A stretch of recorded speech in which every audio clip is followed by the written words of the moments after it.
রমজান মানেই হলো পরকাল সাজাইবার মাস, নিজের আখেরাত সাজাবার, জান্নাত সাজাইবার মাস হলো রমজান। রমজানকে সামনে রেখে আল্লাহ পাক রব্বুল আলামিন ফেরেশতাদেরকে দিয়ে জান্নাত সাজিয়ে দেয়, নতুন করে জান্নাত সাজায় রমজানকে সামনে রেখে, জাহান্নামকে বন্ধ করে দেয় এবং সমস্ত শয়তান দুষ্ট জিনগুলোকে শেকলে বন্দী করে দেয়। ইজা দাখালা রমাদান ফুতিহাত আবওয়াবুল জান্নাহ ওয়া গুল্লিকাত আবওয়াবুন নার ওয়া সুলসিলাতিশ শায়াতিন। নবী সাল্লাল্লাহু আলাইহি সাল্লাম বলেন, যখনই রমজান আসে তখনই আল্লাহ পাক তার জান্নাতের সব দুয়ার খুলে দেন, জাহান্নামের দরজা বন্ধ করে দেন এবং শয়তানগুলোকে শেকলে বন্দী করে দেন। তার মানে বান্দা যেন শুধুই জান্নাতে যাইতে পারে আল্লাহ তাআলাই কুদরতিভাবে ব্যবস্থা করেন। এই জন্য রমজানে জান্নাতের ব্যবস্থা করতে পারে নাই, জাহান্নাম থেকে বাঁচার ব্যবস্থা করেন। রমজানেও শয়তানি শেষ হয় নাই, দুষ্টামি শেষ হয় নাই, আল্লাহর নাফরমানি ছাড়তে পারে নাই। আসলে এটা শয়তানের তুনো বড় শয়তান, কারণ মেন শয়তান তো বন্দি, মেন শয়তান তো শিকলে বন্দি। তাহলে এরপরও এইটা শয়তান রমজানের ভিতরে কেমনে নাফরমানি করে, তা আমার মনে হয় এইটা ওইটার চাইতে উপরে ডিগ্রিওয়ালা শয়তান। এই জন্য যে এই শয়তানে বুঝাইতে চায় যে ওই শয়তান রে বন্দি করলে কি হবে, আমি তো তার থেকে শিখতে শিখতে তারে ডিঙ্গায় গেছি, আমি তো তারে ডিঙ্গায় গেছি, আমি তো শয়তান, এখন আর আমারে আর ওয়াসওয়াসা দিবে কিন্তু। নাইলে একজন মুসলমান, একজন মুমিন আল্লাহ এবং তার রাসূল এত বেশি পরিমাণ রমজানের মর্যাদা ফজিলত এত বলছে, এত বলছে, এত বলছে, এত কিছু বলার পরেও যার বিবেকে একটু নড়াচড়া করে না, তার চাইতে নিকৃষ্ট শয়তান আর কেউ হইতে পারে না। ওইটাই শয়তান বলে। হ্যাঁ, আল্লাহ নবী সাল্লাল্লাহু আলাইহি ওয়াসাল্লাম বলেন, কুল্লু আমালি ইবনে আদামা লাহু ইল্লা সিয়াম। এক বান্দার তার সমস্ত আমল তার নিজের জন্য, নিজের আখিরাতের জন্য, কিন্তু আল্লাহ তাআলা বলে আমার বান্দা রোজা এটা ব্যতিক্রম। قال الله عز وجل فإن الصوم لي وأنا أجزي به। আমার বান্দা রোজা রাখছে শুধুই আমার জন্য, আমি নিজেই তার প্রতিদান দেব। ডান কাদের ফেরেশতাকে যেন আল্লাহ বলে, ফেরেশতা পুরা রমজান আমার বান্দার নেকি তুমি লিখবা না, আমি লিখবো, আমি লিখবো, আমি দেব বান্দার। এজন্য বাপ রমজানকে কেমনে কাটাবেন, রমজানের ফজিলত, রমজানের বৈশিষ্ট্য, রমজানের জন্য প্রস্তুতি মুমিনের আলাদা হওয়া উচিত। যাদের কলিজায় আখেরাত আছে, যাদের ফিকিরে আছে জান্নাতে যাওয়ার, যারা কবরের আযাব থেকে বাঁচতে চায়, যারা জাহান্নামের আগুন থেকে বাঁচতে চায় বাপ, তাদের জন্য রমজান ভিন্ন কিছু। রমজান মানে আলাদা মাস, রমজান মানে আখেরাতের মাস, রমজান ফিকিরের মাস, মেহনতের মাস, রাত্রি জাগার মাস। রমজান মাসে দিনের বেলা রোজা রাখবে, রাত্রিবেলা রাত্রি জেগে তারাবি পড়বে। আল্লাহ তাআলা এমনভাবে সাজাইছেন যে বান্দা 30টা দিন তুমি কষ্ট মুজাহাদা পরিশ্রম করে আমার রমজানটাকে কদর করো, 30 দিন পরে আমি আল্লাহ তোমাকে মুত্তাকি বানিয়ে জান্নাতি বানিয়ে দেব, জান্নাতি বানিয়ে। এই জন্য আমরা মাহে রমজানের প্রস্তুতি, আমরা যেন রমজানে রাত্রি জাগতে পারি, আমরা যেন রমজানে রোজা রাখতে পারি, আমরা যেন রমজানে নিজেকে প্রস্তুত নিতে পারি। এই জন্য আল্লাহ তাআলা 15 দিন আগেই আল্লাহ তাআলা যেন আরেকটা প্র্যাকটিক্যাল আমার মধ্যে যেন হিম্মত, আমার মধ্যে যেন রোজার শক্তি, আমার ভিতরে যেন রমজানকে পালন করার মজবুত হিম্মত আসে। এই জন্য আল্লাহ তাআলা রমজানের 15 দিন আগে লাইলাতুন নিসফে মিন শাবান এই রাত্রিটিকেও আল্লাহ দান করেছেন। বলছেন বান্দা শবে বরাত নামের এই লাইলাতুন নিসফে মিন শাবান এই রাত্রিটিতে সারা রাত আল্লাহর বন্দিগিতে জেগে থাকো, পরের দিন রোজা রাখো, এই হিম্মত নিয়া রমজানের মধ্যে আগে বাড়ো। আগে বাড়ো, এটা একটা প্রস্তুতি নাও, এটা একটা প্রশিক্ষণ নাও, প্রশিক্ষণ। সেই রাত্রিটাও আগামীকাল আমাদের সামনে, শবে বরাত, লাইলাতুন নিসফে মিন শাবান, অত্যন্ত মহিমান্বিত মর্যাদাপূর্ণ একটি রাত শবে বরাত, যেটা আমরা শব্দটা তো জানি, কিন্তু আমরা যথাযথ বন্দিগি করতে জানি না। শবে বরাত এটা আল্লাহ তাআলা আমাদের প্রিয় নবী সাল্লাল্লাহু আলাইহি ওয়াসাল্লামের মাধ্যমে আল্লাহ তাআলা আমাদের জন্য দান করেছেন। হাদিসের মধ্যে আছে হযরত মুআজ ইবনে জাবাল রাদিয়াল্লাহু তাআলা আনহু, সহিহ ইবনে হিব্বান সহ কিতাবেও আছে, এবং মুহাদ্দিসিনে কেরামের বিশ্লেষণে, সব ঘরানার মুহাদ্দিসিন ওনাদের বিশ্লেষণে এই হাদিসটি সহিহ হাদিস। হযরত মুআজ ইবনে জাবাল থেকে বর্ণিত, তিনি বলেন আল্লাহর নবী সাল্লাল্লাহু আলাইহি ওয়াসাল্লাম বলেছেন, ইয়াত্তালিউল্লাহু তাআলা ইলা খালকিহি ফি লাইলাতিন নিসফি মিন শাবান ফায়াগফিরু লিজামিই খালকিহি ইল্লা লিমুশরিকিন আও মুশাহিন। নবী সাল্লাল্লাহু আলাইহি সাল্লাম বলেন, যখনই মধ্য শাবান, শাবানের মধ্য রাত্রি আসে, অর্থাৎ এই শবে বরাত আসে, তো আল্লাহ তাআলা কুদরতিভাবে একদম বান্দার কাছে প্রথম আসমানেই আগমন করেন, এবং আল্লাহ তাআলা এই রাত্রিতে সেই সন্ধ্যা থেকে ফজর পর্যন্ত রাতভর বান্দা আল্লাহর কাছে তওবা করে, ইস্তিগফার করে, দোয়া করে, কান্নাকাটি করে, বারবার নিজের গুনাহ মাফ চায়, আল্লাহর কাছে চোখের পানি ফেলে, তো আল্লাহ তাআলা তার কোটি কোটি বান্দাকে সারা রাত ভর মাফ করতে থাকে। ইল্লা লিমুশরিকিন আও মুশাহিন, কিন্তু কোনো মুশরিককে, শিরিককারীকে মাফ করে না, কোনো হিংসুক বিদ্বেষকারীকে আল্লাহ মাফ করে না। তাইলে প্রিয় ভাই বাবা, আপনাদের জন্য এটা গুরুত্বপূর্ণ, এটা বোঝা উচিত। খুব ব্যাখ্যা আমি করতে চাই না, ছোট্টভাবে প্রথম এই শবে বরাতের কথাটা এটা বলতে চাই যে শবে বরাত এটা ফার্সি শব্দ, সব অর্থ রাত, বারাত অর্থ মুক্তি, মুক্তির রাত। এই রাত্রে যেহেতু আল্লাহ তাআলা গুনাহ মাফ করে জাহান্নাম থেকে মুক্তি দেয়, এজন্য এটাকে শবে বরাত আমাদের এই হিন্দুস্তান, এই উপমহাদেশে এটাকে বলে। আর হাদিসের ভাষায় লাইলাতুন নিসফে মিন শাবান, শাবান মাসের অর্ধরাত, মধ্যরাত, মানে মাঝামাঝি অবস্থানে। এইটা আগামীকাল সন্ধ্যায়, অর্থাৎ আরবি চাঁদের কারণে, চাঁদের হিসাবে দিন শুরু হয় একটা পূর্ণাঙ্গ সন্ধ্যা থেকে। ইংরেজিতে যেমন রাত্র 12টার পরে AM শুরু হয়, মানে দিন শুরু হয় পরের দিনের, কিন্তু আপনার আরবিতে সন্ধ্যা থেকে শুরু হয়। সূর্য ডুবলেই নতুন দিন শুরু হয়, নতুন তারিখ শুরু হয়।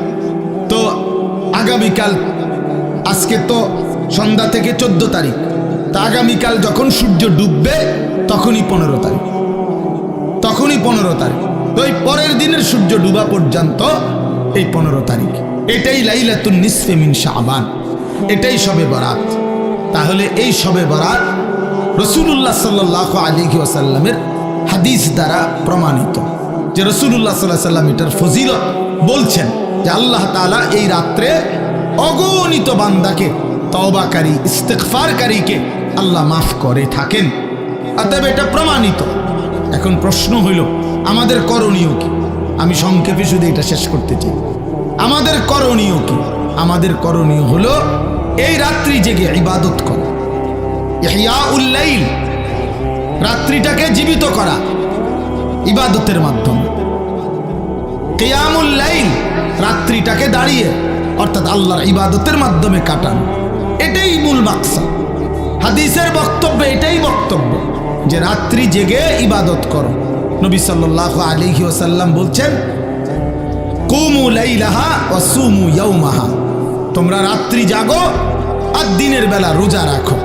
তাহলে আমাদের দুইটাই কাজ, একটা হলো রাত্রি জেগে ইবাদত করা, পরের দিন রোজা রাখা।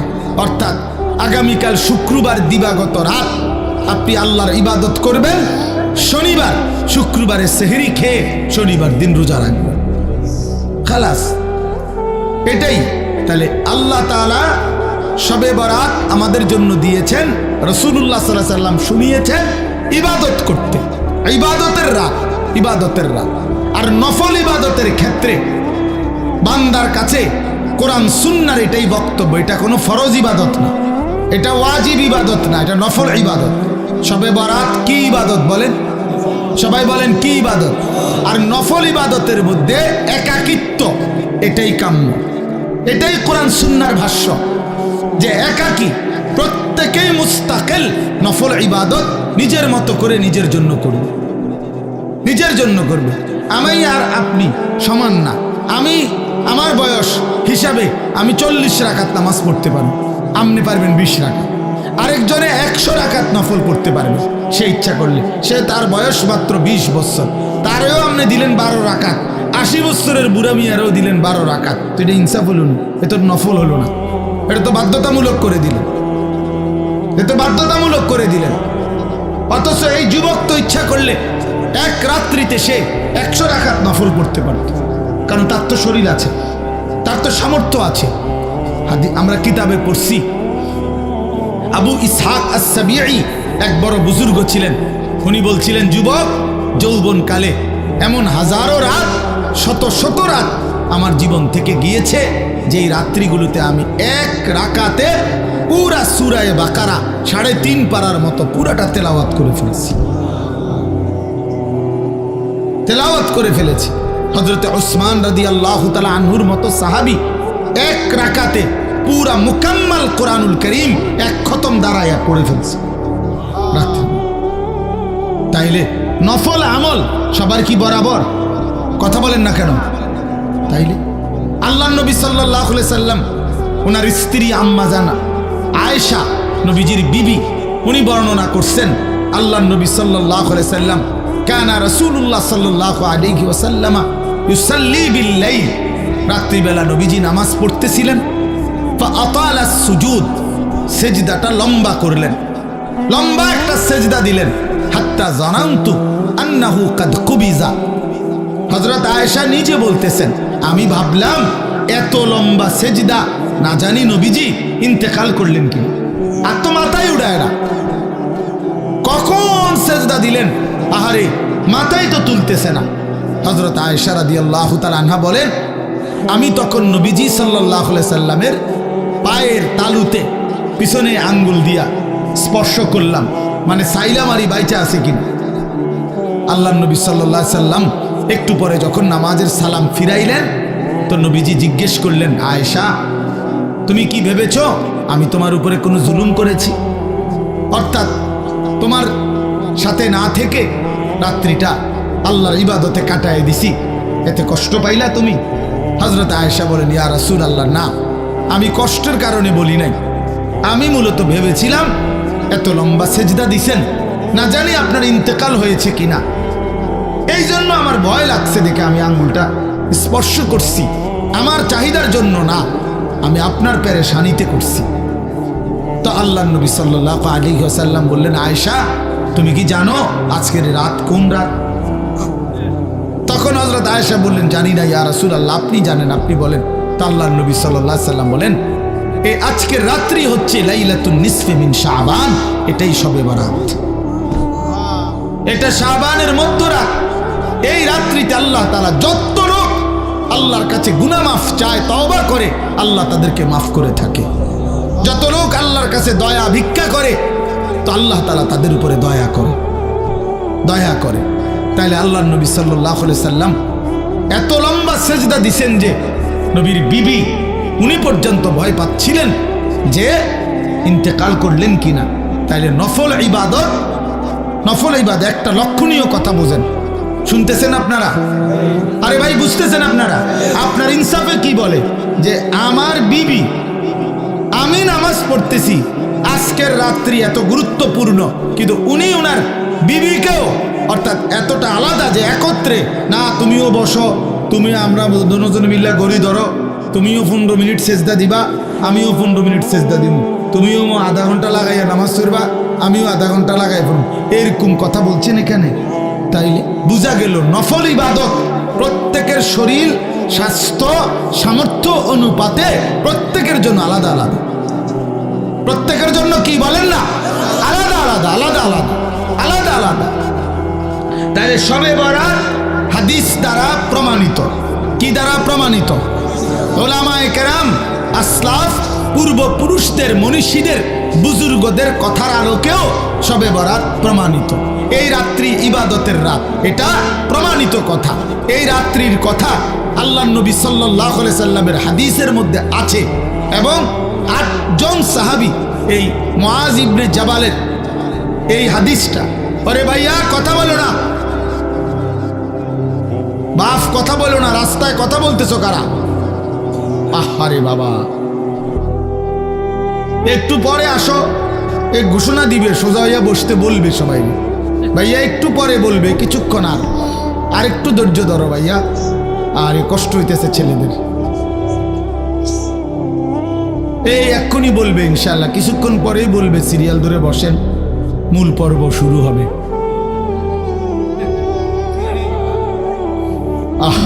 আফসোস আফসোস আফসোস জিন্দিগি, আফসোস ওই জিন্দিগি, যে জিন্দিগি কোনো ফিকির নাই।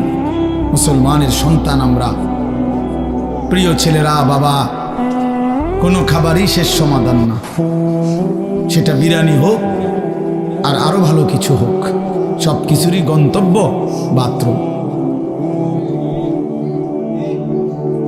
এটাই তো সত্য।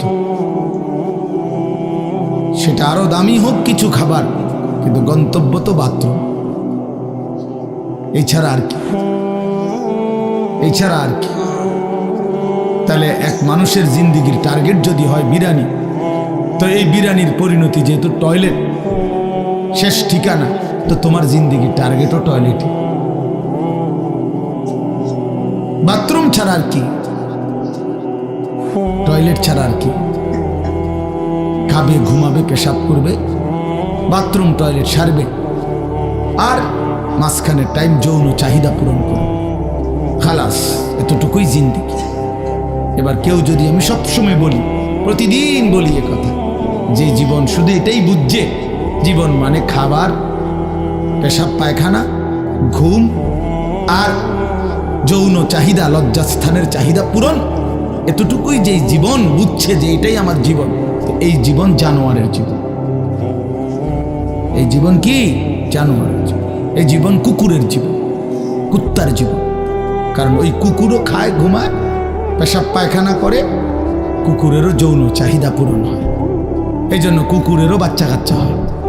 তো তার যদি যৌন চাহিদা পূরণ না হতো, তাহলে বাচ্চা হয় কেন? এই জন্য কোরআনুল কারীমে আল্লাহ তাআলা বলছে, ওয়াত্তাবাআ হাওয়াহু ফামাসালুহু কামাসালিল কালব। এক নাফরমান পাপীর কথা আল্লাহ বলতে গিয়ে কোরআন শরীফের এই আয়াতে আল্লাহ বলছে, সে তার মনের চাহিদার অনুসরণ করেছে। এই বালআম বাউরা, এক কাফের, এক মুশরিক, এক পাপী, প্রথমত ইমানদার ছিল, কিন্তু মনের ইচ্ছা চাহিদার অনুসরণ করেছে। আল্লাহ বলছে, সে তার মনের ইচ্ছারও যখন অনুসরণ করলো, এবার তার উদাহরণ হয়ে গেল কামাসালিল কালব, কুত্তার মতো। কোরআন শরীফের আয়াত। লোকটা ইমানদার ছিল কিনা? ইমানদার ছিল, শতবার খাঁটি ইমানদার ছিল। যেদিন সম্পদের লোভে নিজের মনের চাহিদা মতো অনুসরণ করেছে, আল্লাহ তখন বলছে তার উদাহরণ কুত্তার মতো হয়ে গেছে, কামাসালিল কালব। এজন্য প্রিয় বন্ধু, মনে রাখো, প্রতিদিন আমি এটা বলি, ছেলেরা, বাবা, তোমার পরিচয় তুমি মিলায় নিও, আমার দরকার নেই, আমার এত সময়ও নাই। তোমার পরিচয় তুমি মিলাও, আমার পরিচয় আমি মিলাই। প্রত্যেকেই হিসাব লাগাও, হ্যাঁ, নিজেরে নিজে হিসাব করো। তুমি চালাক না বেওকুফ, তোমার বিবেককে তুমি প্রশ্ন। আল্লাহ তাআলা কোরআনুল কারীমে বলছেন, যে মানুষটা মনের ইচ্ছা মতো চলে, তার জীবন কুত্তার জীবন। কামাসালিল কালব, কুত্তার জিন্দেগি। এই জন্য আমি সবসময় বলি, যে কপালে সেজদা নাই, ওই বেনামাজি যেগুলো, এগুলোর জিন্দেগি কুত্তার জিন্দেগি, কুকুরের জিন্দেগি। এই জন্য নওজোয়ান ছেলেরা মনে রাখো, তোমাদের যাদের কপালে সেজদা নাই, তোমার জীবন কুত্তার জীবন। খাও, বিরিয়ানি খাও, খিচুড়ি খাও, কোনো অসুবিধা নেই, অসুবিধা নেই। যার যার বাড়িতে টয়লেট তো আছেই, খাইবা না? বাথরুম তো আছেই, ভাত খাও। যা মুখে অর্জন করলা তা বাথরুমে ক্লিয়ার করে দিলে, খালাস। তো আর অর্জন করি জীবনের, এ তো গেল গায়ে। এই জন্য আমরা এটা বোঝা উচিত, আমাদের এটা ফিকির থাকতে হবে। আমরা মুসলমান, মুসলমানের 10 বছরের বাচ্চাও দামি, মুসলমানের 6 বছরের বাচ্চাও দামি, মুসলমানের 60 বছরের বুড়া মানুষও দামি, মুসলমানের 1 সেকেন্ড দামি, মুসলমানের 1 মুহূর্ত দামি। আমার প্রতি মিনিটের হিসাব হয়, আমার প্রতি মুহূর্তের হিসাব হয়, আমার প্রতিটা নিঃশ্বাসের হিসাব হয়। তাহলে আমার আবার অবসর কোথায়, আমার আবার ছুটি কোথায়? আজকে আমার মাদ্রাসা বন্ধ হয়েছে, আমি লম্বা বয়ান করছি ছাত্রদেরকে, 450 ছেলে ছুটি দিছি সকালবেলা। তা আমি এটা বলছি, বাবা আমাদের কোনো ছুটি নাই, জিসকি সবক ইয়াদ হই উসকি ছুটি না মিলি। আমাদের বুজুর্গরা এটা বলে, যারা আখেরাতের সবক মুখস্থ হইছে, যে কলিজার মধ্যে এটা মুখস্থ হইছে যে আমারে মরতে হবে, আমারে জান্নাতে যাইতে হবে, আমারে কবরের আযাব থেকে মুক্তি পেতে হবে, জাহান্নামের আযাব থেকে মুক্তি পেতে হবে, তার আবার ছুটি কিসে? আমি ছুটি কাটাইলে হবে না, আমারে বাড়িতে থাকলেও ফজরের নামাজ পড়তে হবে, মাদ্রাসায় থাকলেও পড়তে হবে, বাজারে থাকলেও পড়তে হবে, বিমানে থাকলেও পড়তে হবে। আমার আবার ছুটি কি? আমার কোনো শুক্রবার নাই, আমার কোনো 21শে ফেব্রুয়ারি নাই, আমার কোনো 16ই ডিসেম্বর নাই, আমার কোনো 26শে মার্চ নাই, আমার কোনো ছুটি নাই। আমার প্রতিদিনই ডিউটি, আমার নামাজ প্রতিদিনই, আমি হালাল পথে চলতে হবে প্রতিদিনই, আমার চরিত্র হেফাজত করতে হবে প্রতিদিনই, কারণ আমার কলিজার মধ্যে এটা বুঝে আইছে যে আমার আখিরাত আছে, আমার পরকাল আছে, আমাকে মরতেই হবে। অতএব জিসকি সবক ইয়াদ হই উসকি ছুটি না মিলি। যার সবক ইয়াদ হইছে মানে আখিরাতের পড়া মুখস্থ হইছে, আখিরাত কলিজার মধ্যে ঢুকছে, তার আবার ছুটি নেই, তার ছুটি নেই। ছুটি হলো নাফরমানের, যে মনে করছে আমি এখন মুক্ত স্বাধীন, আমার আব্বা যেহেতু আমার কিছু বলে না, আমি নারী দেখতে থাকি, আমার মা যেহেতু আর কিছু বলে না, আমি এখন ছবি দেখতে থাকি, আমার গ্রামবাসী কেউ আমারে ডাকে না। আহ, তোমারে কেউ ডাকে না বাবা, তোমার চুল জানোয়ারের মতো, তোমার চুল বেঈমানের মতো, তুমি পেশাব করে টয়লেটে ঢিলা কুলুক টয়লেট পেপার ব্যবহারের গুরুত্বও নাই, পাক নাফাকের ধার ধারণা।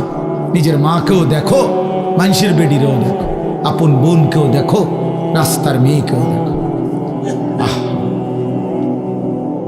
ওই দেখেন ওই ওরা কথা বলতেছে, মানে কিছু ছেলে থাকে অসভ্য, যে শক্ত অসভ্য, মানে এটা একবারে শক্ত। কিছু ছেলে এত নিকৃষ্ট বেয়াদব যে তার কথা হইল, আমি হুজুর জীবনেও কারো কথা শুনি না, আপনারটারে হঠাৎ করে শুনি না কি করব? হ্যাঁ হ্যাঁ, বাস্তবতা এটা। মানে এত বড় নিকৃষ্ট বেয়াদব যে আমি আসছি হুজুরে না খিচুড়ি খাইতাম, হ্যাঁ, যেহেতু আপনার কথার কারণে দেরি হইতেছে দেখে বইয়া রয়েছি নিরুপায় হইয়া, কথা বুঝছেন না? হ্যাঁ, কাজে আমি যেহেতু কারো কথা শুনি না, আমি নজর রাখি ছেলে মিয়া, এটা আমার সারা জীবনের অভ্যাস। এই জন্য আমি 1 মিনিটে বললো, আমি হাসাহাসি তামাশা পছন্দ করি না। আমরা আমাদের এই ছেলেদেরকে ফিরাইতে হবে, আমাদের এটা সিদ্ধান্ত ইনশাআল্লাহ। আলহামদুলিল্লাহ, আমরা আমাদের মাদ্রাসায়, আমার যে ক্যান্টনমেন্টের মাদ্রাসা, এই 8 তারিখ গত শনিবার আল্লাহর দয়ায় আমরা শুধু 16 বছর থেকে 30 বছর যাদের বয়স এমন ছেলেদের আলাদা ইসলাহি মজলিস করছি, সকাল 10টা থেকে 4:30 পর্যন্ত। আমার মাওলানা ইয়াহিয়া বয়ান করছে, আমরা বয়ান করছি, আমার শায়েখ আল্লামা মুফতি মুশতাকুন নবী সাহেব, মুফতি আমজাদ সাহেব, মুফতি ইউসুফ বিন ইকবাল, ওনারা সব বয়ান করছেন, একজন বড় ডাক্তার বয়ান করছেন ধারাবাহিক ছেলেদের চরিত্র আখলাকের উপর। প্রায় 600 ছেলে শুধু এই বয়সী আসছে, আলহামদুলিল্লাহ, শুধু নওজোয়ান। 16 থেকে 30, 30-এর নিচে।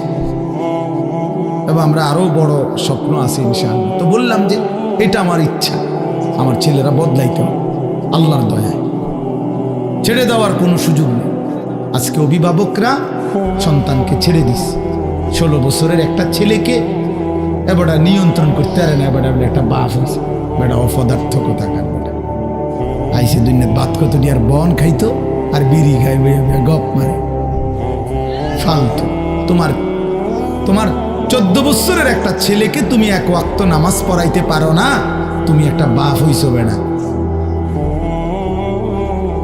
তোমার 14 বছরের মেয়েটাকে পর্দানশীল চরিত্রবান বানাইতে পারলা না, তুমি একটা মা হইছো। ফালতু কোথাকার, জিন্দিগি বুঝেই না। বাপের কলিজার মধ্যেও দুনিয়া, সন্তানের কলিজার মধ্যেও দুনিয়া। হিসাব হইল এটাই। আসো, বাপেও বিড়ি খায়, ফুতেও বেড়ি চায়, আর কি এক ডকে। বাপে চা দোয়ানে বইয়া টেলিভিশন চায়, ফুতে অসৎ বন্ধুদের সাথে একসাথে বসে মোবাইল চায়। খালাস, বরাবর সাওয়া সাওয়া বরাবর। যার কারণে বাপেও বুঝে আমার সন্তানরে ডাক দিয়ে লাভ হইতো না। আমি ডাক দেব কেন? সেই হিম্মত তো থাকতে হবে, সেই সাহস তো থাকতে হবে। কলিজার ভিতরে আখিরাতের ফিকির যার আছে, যে পরকালকে বিশ্বাস করে, খবরকে বিশ্বাস করে, তার চোখের পানি পড়ার কথা, সে চিৎকার করার কথা যে তুমি আমার সন্তান বাবা, তুমি যদি জাহান্নামী হও, আমি বাপ এটা কেমনে সইব? কেমনে সইব আমি? আমার ছেলে হইয়া যদি মুসলমানের ঘরে জন্ম নিয়া যদি আমার ছেলে কোনোদিন ফজরের নামাজ না পড়ে, আমার এই জিন্দিগির অর্থ কি? আর আমার ফুতের জিন্দিগির অর্থ কি? আমি কিসের বাপ, আমার ফুতে কিসের মুসলমান? কি মিয়া, কার ঘর এটা? যে ঘরে সবাই নামাজ না পড়ে ঘুমায়, এ ঘর তো নাফরমানের ঘর, এ তো সাপ বিচ্ছুর ঘর, এ তো কুকুর বিড়ালের ঘর, জন্তু জানোয়ারের ঘর। আল্লাহর নবী বলছে যে ঘরে আল্লাহর জিকির নাই, খোদার কসম নবী বলছে ওইটা কাল বাইতিল খারিব, ওইটা সারা বাড়ি, আলগা বাড়ির মতো। যে বাড়িতে মানুষ থাকে না, কুত্তা থাকে, বিলাই থাকে, সাপ থাকে, বিচ্ছু থাকে, কেচ্ছা থাকে, বেটা মানুষ থাকে না, মানুষ থাকে না। বেডিও বেফরদা, বেড়াও বেফরদা, মাও নামাজ নাই, বাপেরও নামাজ নাই, জিরও নামাজ নাই, ফুতের বউরও পর্দা নাই, ফুতেরও পর্দা নাই। কি করেন? সবাই খায়, ঘুমায়, পেশাব পায়খানা করে, যার মতো। ফুতের চুল ফুতের মতো, বাপের চুল বাপের মতো, জির বোরকা জির মতো, মার বোরকা মার মতো। তো এটা পরিবার হলো কেন? নিয়ে কথা বোঝেন না, এটা পরিবার হলো, এটা একটা ফ্যামিলি হলো। কি আমি, আমার বউ, আমার 4টা ছেলে, কারণ সবাই যদি আলগা আলগা হয় তো আমার এটা ফ্যামিলি। কথা বলে না কেন? আমার চুল একরকম, আমার ফুতের চুল আর একরকম, মার বোরকা কালো, জির বোরকা রঙ্গিলা, তো এটা ফ্যামিলি হলো কেমন? কার লগে কার মিল? এটা তো কোনো পরিবার না, এটা তো ব্যাচেলার, এটা তো সব ব্যাচেলারে না। এগুলা এটা মনে হয় হোস্টেলে না থাকে এক একজন। আপনারা ভাবেন আর কত বছর বলবো আপনাদেরকে? বলেন কত বছর আর বলবো? এই জিন্দিগিও তো ক্লান্ত হয়ে গেছে। এই জন্য বাপ, ছেলেরা বাবা কেন নষ্ট হয়ে যাচ্ছ? বলো বাবা, কেন নামাজ পড়ছো না বাবা? আল্লাহর সাথে আল্লাহকে নারাজ করে কি পাইছো এই পর্যন্ত? কে তোমা করে ইজ্জত করে? চলো, আমি তো এখনো বলছি নবীনগর এলাকার যেই ছেলেটা নামাজ পড়ে, স্কুলের হোক, আরে আর তোমার মতো যারা নামাজ পড়ো না, নাফরমান, একসাথে হাঁটো, চলো, দেখো মানুষ কাকে সম্মান করে। দেখ বেটা, তোর কিছু অসৎ বন্ধু ছাড়া তোর দিকে কোনো জানোয়ারও ফিরা চায় না বেটা। তোর দিকে বেটা কোন চরিত্রহীনের দিকে, কোন লম্পট, কোন মদখোর, নেশাখোর, গাঞ্জাখোরের দিকে কোন কুকুর বিড়াল জানোয়ারও বেটা ফিরে তাকায় না বেটা। আমি আমাদের বাংলাদেশের একজন বড় বুজুর্গ আলেম আছেন, ওয়াইস হযরত মাওলানা মুফতি নজরুল ইসলাম কাসেমি, অনেক সুন্দর বয়ান করে, দরদ মাখা বয়ান। ওনার বয়ান আমি নিজে শুনছি। উনি বলছে শুকর, সকালবেলা যখন ঘুম থেকে ওঠে, ওনার বয়ানের তো শুকর চোখ একসাথে মেলে না, মানে আমরা যেমন চোখ খুলি না ঘুমের থেকে, শুকর একসাথে চোখ মেলে না, মানে পুরাটা খুললে লায় না আর কি, একটু একটু করে খোলে, একটু এরকম আস্তে আস্তে চোখ মেলে, মানে একটু একটু করে চোখ মেলে। উনি বলছেন কিতাবে লিখছে যে শুকর এরকম আস্তে আস্তে চোখ মেলে কেন, একটু একটু করে। শুকর বারবার বলে এই চোখ মেলবার সময়, আল্লাহ আমারে কোনো বেনামাজি কোনো নাফরমান যেন আমার চোখে না পড়ে, এই জন্য আস্তে আস্তে চোখ মেলে। আপনার কোনো নাফরমান বেঈমান যেন আমার নজরে প্রথমেই না পড়ে, এই জন্য সে আস্তে আস্তে চোখ মেলে। আমি হুজুরের বয়ানে শুনছি তোমাকে শুকরে ঘৃণা করে, কুকুরে ঘৃণা করে। তাহলে বলো বাবা, নেন নেন পানির জগ নেন, এটা নেন। তাহলে এই জন্য বাপ কেন নামাজ পড়ো না? কারো কাছ থেকে ইজ্জত পাইছো?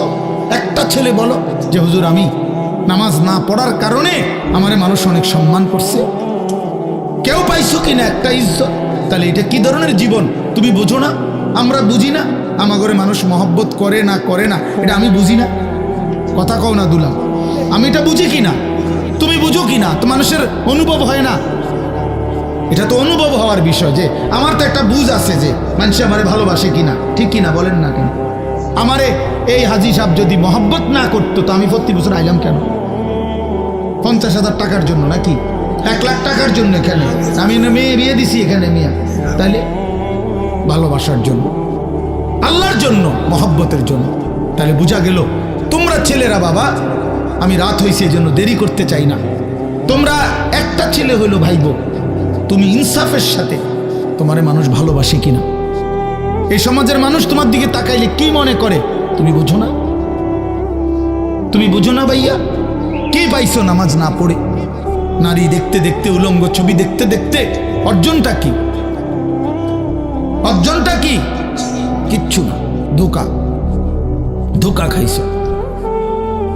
এই জন্য আগামীকাল রাত আমি অনুরোধ করলাম, আগামীকাল শবে বরাতের এই রাতে আলাদা আলাদা, শবে বরাত উৎসব না, শবে বরাত অনুষ্ঠান না, শবে বরাত বিরিয়ানি না, শবে বরাত খিচুড়ি না, শবে বরাত জিলাফি না, শবে বরাত ইবাদত। কথা বলেন কি? সবাই বলেন কি? এটা ইবাদত বেটা, ইবাদতের জন্য, এটা নফল বন্দেগীর জন্য। প্রত্যেক বছর আপনারে এশার নামাজের পরে 2 ঘন্টা প্রতি বছর শবে বরাতে আপনারে 2 ঘন্টা দইরা একবারে লাফাইয়া আপনারে ওয়াজ করে সুর দিয়া গাইয়া ডুল্লা বুঝাইলাম শবে বরাত, যে বুঝছেননি? হ্যাঁ বুঝছে, ঠিক ঠিক ঠিক কিনা? ঠিক ঠিক ঠিক ঠিক কিনা? কিটা ঠিক কিনা? বুঝছে শবে বরাত বুঝছে। তা হুজুর এবার মুনাজাত দিয়া দেন, সবাই 4টা জিলাফি দিয়া দেন, হ্যাঁ শবে বরাত বুঝছে, ওটা বাইর গিয়ে শুইয়া লাইছে। তো আপনারা তাই যে 30 বছর ধরে প্রত্যেক বছর এসার পরে শবে বরাত এটা বুঝাইতেই আছে, তো আপনি অন বুঝছেন না? এটা এমনও বুঝছেন না? আপনি আমল করবেন তাহলে কোন বছর শুরু করবেন? কোন বছর? আপনার প্রত্যেক বছরে ওয়াজে কইতে হবে। আমার কথাটা বুঝছেন নি আপনি? আপনি এটা বুঝছেন না? তো এটা না বুঝার কি আছে? বলেন চাচা, এটা না বুঝার কি আছে? সহজ কথা যে সন্ধ্যা থেকে নিয়ে ফজর পর্যন্ত আপনি আল্লাহর ইবাদত করবেন, ঠিক আছে না কথা? কতক্ষণ জিকির করবেন, কতক্ষণ তেলাওয়াত করবেন, কতক্ষণ বারবার দোয়া করবেন, বারবার 2 রাকাত, একবার 4 রাকাত, একবার 12 রাকাত, একবার 6 রাকাত, আবার কাঁদেন, আবার দোয়া করেন, প্রয়োজনে একটু বিশ্রাম করেন, রাত্রিবেলা সেহরি খান, তসবিহ পড়েন, আল্লাহর কাছে দফায় দফায় দোয়া করেন। বান্দা নবীজি বলছে, উম্মত দোয়া করে কখনো ক্লান্ত হইও না। দোয়া করতে করতে যা কইছি হুজুর একবারে লম্বা করে বিস্তারিত সব কইয়া লইছি আল্লাহরে, না না, আল্লাহ বলছে বান্দা বারবার বলো, বারবার বলো, বারবার বলো, বারবার বলো, তুমি বলবা যতবার আমি শুনবো ততবার, আমি শুনবো ততবার, তুমি বলতে থাকো, তুমি বলতে থাকো। ফাওয়াল্লাহি লা ইয়ামাল্লাল্লাহু হাত্তা তামাল্লু, আল্লাহর নবী বলেন, বুখারীর হাদিস, আল্লাহর কসম উম্মত তোমরা চাইতে চাইতে ক্লান্ত হয়ে পড়বা, আল্লাহ দিতে দিতে ক্লান্ত হবে না, আল্লাহ ক্লান্ত হয় না, তুমি বলতে থাকো। তাহলে সারা রাত প্রত্যেকে মসজিদে বারান্দায়, ঘরে, আপনার যেমনি সুবিধা হয়, যার যেমনি সুবিধা হয়, যে যেখানে যতক্ষণ কুলায়, সবাইরে বরাবর করার কি দরকার? বরাবর করার কি দরকার? বয়স্ক মানুষের শরীরের সক্ষমতা আর জওয়ানের সক্ষমতা বরাবর, তাইলে এই জন্য আপনাদের ছেলেরা তোমাদের কাছে বাবা অনুরোধ করছি, সবাই না বুঝলে অসুবিধা নাই, একজন যদি বুঝো তো তোমার জন্যই আমি বললাম, নিজের ফিকির করো বাবা, গুনাহ থেকে ছাড়ো বাপ। জীবনটা সুন্দর না করলে আমরা মরেই যাব, এটাই সত্য। কত কিশোর, কত নওজোয়ান বাবা কবরে চলে গেছে বাপ। তুমি নিশ্চিত তোমার এই জওয়ানি থাকবে না, 3 অবস্থা হবে, হয় তুমি বৃদ্ধ হয়ে যাইবা, নয়তো রোগ, কোনো বড় সড়ো কোনো রোগ এসে তোমারে দুর্বল করে দিবে, আর নয়তো মৃত্যু এসে তোমারে থামাই দিবে। তুমি এক অবস্থার উপরে 30 বছর থাকবা না, তুমি এক অবস্থার উপরে 20 বছর থাকবা না বন্ধু। হয় রোগ আক্রান্ত হয়ে যাইবা, নয়তো বৃদ্ধ হইয়া যাইবা, আর নয়তো কবরে চলে যাবে। তোমাকে ছেড়ে দিতে হবে দুনিয়া, তোমাকে এই জওয়ানি ছেড়ে দিতে হবে। এই জন্য আমি অনুরোধ করছি প্রত্যেকটা নওজোয়ান আগামীকালকে রাত্রে জাগার সিদ্ধান্ত নাও। বলো ইনশাআল্লাহ, তোমার মতো করে দিনে প্রয়োজনে একটু ঘুমায় নাও, দিনের বেলা জোহরের পরে আসরের আগে একটু বিশ্রাম করে নাও, কোনো অসুবিধা নেই। রাত্রি যাতে জাগা যায়, মানে রাত্রি একটু বেশি জাগবার আশায় দিনে একটু বিশ্রাম করে নেয়। মানুষ বড় পরিশ্রম করার আগের থেকে তো প্রস্তুতি নিয়ে নেয়।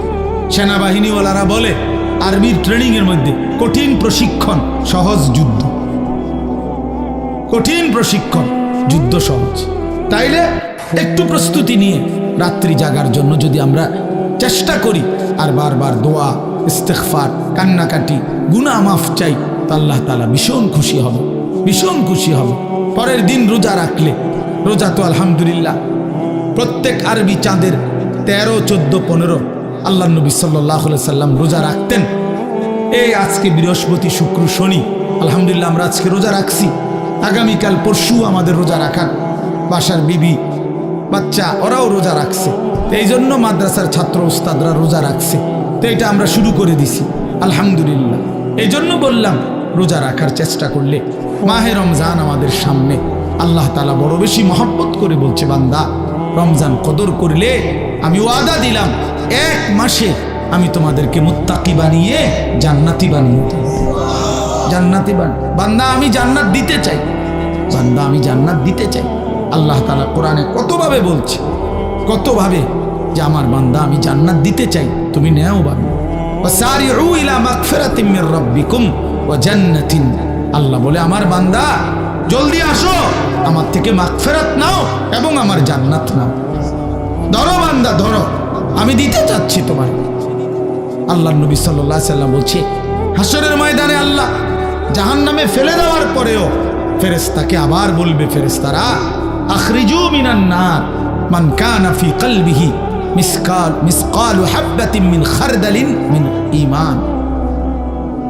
আল্লাহ বলবে ফেরেশতারা, এই যে জাহান্নামে যাদেরকে ফেলছো ওদের ভিতরে আবার তালাশ করো, যদি আমার এমন একজন বান্দাও পাও যার দিলের মধ্যে 1 বিন্দু সরিষার দানা পরিমাণ ঈমান বাকি আছে, তো তাকেও জাহান্নাম থেকে তুলে আমার জান্নাতে দিয়ে দাও। কি পরিমাণ আল্লাহ পাক জান্নাত দিতে চায়। আমরা হাদিসে পড়ছি, আল্লাহ নবী সাল্লাল্লাহু আলাইহি সাল্লাম বলছেন, 2 ব্যক্তিকে আল্লাহ তাআলা জাহান্নাম থেকে উঠাবে, জাহান্নাম থেকে তুলে আনবে, তুলে আইনা মাঝখানে জান্নাত এবং জাহান্নামের মাঝখানে খালি জায়গায় রাখবে। রাখবার পরে মানে বসাইবার পরে, একবারে হাদিসে বসাইবার পরে আল্লাহ আবার বলবে ওই 2 জনকে, যাও জাহান্নামে আবার যাও, মানে আবার যাও জাহান্নামে যাও। তো একজন এক দৌড়ে জাহান্নামের দিকে যাই, এই জাহান্নামে ঝাঁপ দিবে, আর আরেকজন আস্তে আস্তে হাইটা হাইটা 2 কদম হাঁটে আর পিছন দিকে আবার তাকায়, আবার 2 কদম হাঁটে পিছন দিকে তাকায়, এভাবে একটু একটু করে হাইটা হাইটা জাহান্নামে গিয়ে পড়বে। তো আল্লাহ তাআলা আবার 2 জনকে উঠাবে, এই 2 জনকে উঠাইয়া প্রথম জনরে বলবে, তুমি এরকম দৌড় দিয়া জাহান্নামে পড়ে গেলা কেন? সে বলবে, মাওলা জীবনভর আমি আপনার নাফরমানি করেছি, আপনার কথা মানি নাই বলেই তো আমি জাহান্নামী হয়েছি। আজ যখন আপনি আমারে জাহান্নাম থেকে তুলে ওই মাঝামাঝি জায়গাতে রাখছেন, রাইকা আবার যখন কইছেন জাহান্নামে যাইতে, পড়তে, লাফ দিতে, তো এটাও তো আপনার একটা হুকুম। চিন্তা করছি জীবনে কোনো হুকুম না মাইনেই তো জাহান্নামে হইলাম, তা আজকে একটা হুকুম মানি। আর এই জন্য আপনার হুকুম মানার জন্য জাহান্নামে গিয়ে লাফ দিলাম। আল্লাহ বলেন আমিও তোকে মাফ করে দিলাম, যা জান্নাতে যা। এইবার আল্লাহ তাআলা বলবে দ্বিতীয় জনকে, তুমি এরম করলা কা, তুমি কি তা জানে পিছিয়ে পিছিয়ে কি চাইলা? তো সে বলবে মাওলা আমি তো জাহান্নামী, আমার আযাব তো হচ্ছিলই, তো আপনি যখন আমার এই জাহান্নাম থেকে তুলে এই খালি জায়গায় আইনা বসাইলেন, আমি ভাবছি আপনার মায়া লাগছে, আমারে দয়া করবেন, আমি মনে করছি আমারে মাফ করে দিছেন বা মাফ করে দিবেন, এই জন্য উঠাইয়া আনছি। এখন আবার যখন আমারে জাহান্নামেই পড়তে কইছেন, যেন আমি একটু একটু আগাইয়া পিছন দিকে চাই, আপনি কোনো ডাক দেননি, আপনার মায়া জানি আবার লাগেনি কোনো, আপনি আমারে ডাক দেননি। তো আল্লাহ তাআলা বলবেন বান্দা আমি তোকেও মাফ করে দিলাম, যা তুইও আমার জান্নাতে যা। এইভাবে আল্লাহ তাআলা বান্দাকে মাফ করতে চায় বাপ। এই জন্য হে চাচা কি সুন্দর কথা বলছে, দেখছেন? আর কি করতে হবে, এটা কিন্তু দিলের কথা। আর কি করতে হবে? প্রিয় নওজোয়ান, আমরা মুসলমান, আমরা মুমিন, আমাদেরকে আল্লাহ জান্নাত দিতে চায়, মাফ করতে চায়, জাহান্নাম দিতে চায় না। আমাদের নবী সাল্লাল্লাহু আলাইহি সাল্লাম বলছেন উম্মত আমি তোমাদেরকে জাহান্নাম থেকে কিভাবে বাঁচাইতে চাই। নবীজি একটা উদাহরণ দিছে, ওয়া আনা আখিযুম বিহুজাজিকুম। আপনার জিজ্ঞাসা একটু আগে এখানে বসেন, আগে বসেন, মানে কেউরে যদি আমি ফিরাইবার জন্য যে হাতে ধরে বললাম ভাই আইয়ালাম তুমি যাইও না ওইদিকে, তো সে বলে টান দিয়ে হাত ছাড়াইয়া ফেললো, বুঝেন নাই? এবার আমি তারে বললাম যে ভাই কাঁধে হাত দিয়ে, ভাই ভাই ভুল করো না, আগুনের দিকে যাইও না, আও তুমি ফিরে আসো। তো সে আমার হাত কাঁধের থেকেও আপনার সরাইয়া ফেললো, সরেন মিয়া, আমারটা আমি করুন, আপনার কি? তো আমার হাতে ধরা হাতও কি করে দিল, ছুড়ে দিল, ফেলে দিল, কাঁধে রাখা হাতও ফেলে দিল।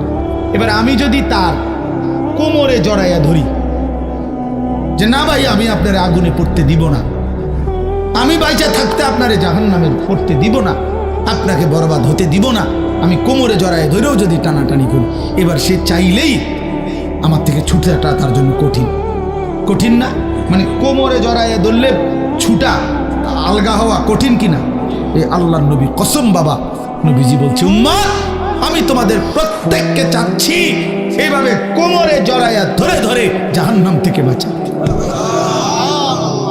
ওয়া আনা আখিযুম বিহুজাজিকুম।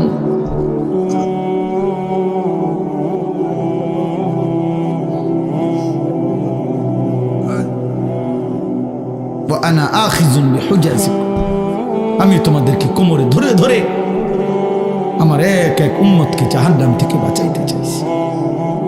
এবার ভেবে দেখো ভাইয়া, তোমার জন্য নবী কত কাঁদছে, কতটা ফিকির করছে। দুয়ারে দুয়ারে দুয়ারে দুয়ারে দাঁড়ে দাঁড়ে নবী উম্মতের কাছে গেছে, কত আঘাত দিছে, কত বেইজ্জতি করছে, কত অপমান করছে, তায়েফের রক্ত ঝরাইছে, পেটে দুইটা পাথর বাঁধছে, দান দান শহীদ করে উহুদের ময়দানে পড়ে রয়েছে। হ্যাঁ,